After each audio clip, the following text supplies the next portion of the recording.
Today we're showing you a 2016 Kubota M7060 tractor. It's a four-wheel drive tractor, has just over 600 hours on it. Obviously the open operator station has a Kubota LA 1154 quick attach front loader, 71 horsepower, and again is just over 600 hours on it. Very clean tractor, starts, runs, and works as it should with no known issues. Tires are good on the tractor. Does have the cast rear wheels. Canopy top, a little bit of paint damage here on the back fender, but pretty minor. Rear remote, 540 PTO. Overall, very clean tractor.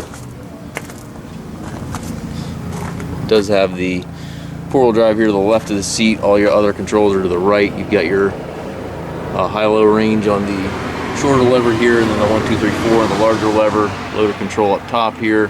3-point hydraulic and PTO also all the way to the right. Hydraulic shuttle allows you to change direction without clutching. It's a nice clean tractor. We do take trades. We also offer low rate financing for qualified customers. We also can arrange shipping anywhere here within the US. If you have questions regarding this tractor or any of our other tractors, please feel free to visit us on the web or give us a call.